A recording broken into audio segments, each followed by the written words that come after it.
इसी महीने देश में बने घटिया कफ सिरप से अफ्रीकी देश गाम्बिया में 66 बच्चों की मौत का मामला सामने आया था।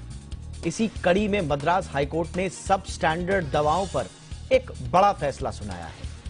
अब घटिया दवा पाए जाने पर दवा कंपनियों के डायरेक्टर्स की भी जिम्मेदारी तय होगी।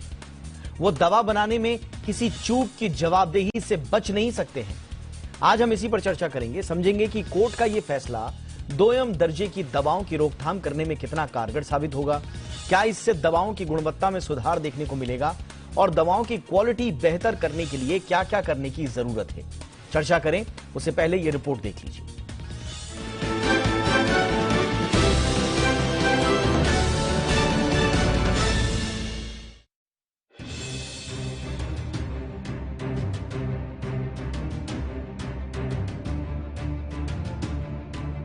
बीमारी में दो ही चीज काम करती है, बेहतर इलाज और कारगर दवा। लेकिन बेहतर इलाज मिलने के बावजूद अगर मरीज को सब स्टैंडर्ड दवा मिल रही है तो उसकी तबीयत सुधरने के बजाय और बिगड़ सकती है। कई बार ये जानलेवा साबित भी हो जाता है।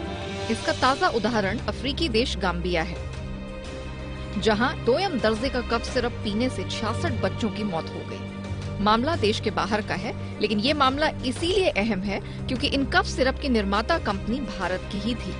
अब इसी कड़ी में मद्रास हाईकोर्ट ने 2M दर्जे की दवाओं पर सख्ती करते हुए एक अहम फैसला सुनाया है। कोर्ट ने साफ किया है कि घटिया किस्म की दवा पाए जाने पर फार्मास्यूटिकल कंपनी का बोर्ड अपनी जवाबदेही से बच नहीं सकता।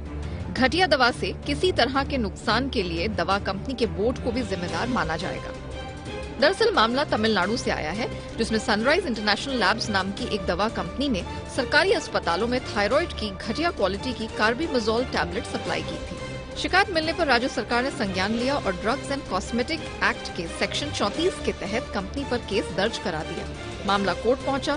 दवा कंपनी के डायरेक्टर्स ने दलील दी कि दवाओं की मैन्युफैक्चरिंग के साथ रोज के कामों में उनकी भूमिका बहुत कम होती है, इसलिए उन्हें इस मामले से दूर रखा जाए। लेकिन कोर्ट ने साफ कहा कि दवा बनाने का फैसला पूरे बोर्ड का होता है। कंपनी की कमाई का फायदा उन्हें भी मिलता है, इसलिए वो इसकी जवाबदेही से बच नहीं सकते। इसी तरह नकली और घटिया दवाओं के बढ़ते बाजार को देखते हुए केंद्र सरकार की ड्रग टेक्निकल एडवाइजरी बोर्ड ने 2018 में सरकार से इस पर सख्त नियम बनाने की सिफारिश की थी, जिसे देखते हुए सरकार ने पिछले साल मार्च में ही घटिया और नकली दवाओं की मार्केटिंग को लेकर नया नियम लागू किया था, जिसमें कहा गया था कि दवा की क्वालिटी खराब पाए जाने पर दवाओं को बनाने वाली कंपनी ही नहीं बल्कि मार्केटिंग करने वाली कंपनियां भी जिम्मेदार होंगी। फिलहाल तो सरकार ने नकली और घटिया दवाओं को रोकने की योजना बनाई है। इसके पहले चरण में सबसे अधिक बिकने वाली 300 दवाओं की पैकेजिंग पर QR लगेगा।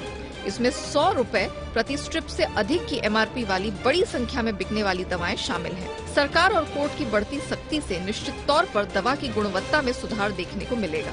वहीं मरीजों की सेहत के साथ कोई दवा कंपनी या मार्केटिंग कंपनी खिलवाड़ नहीं कर सकेगी। ब्यूरो रिपोर्ट, जी मीडिया।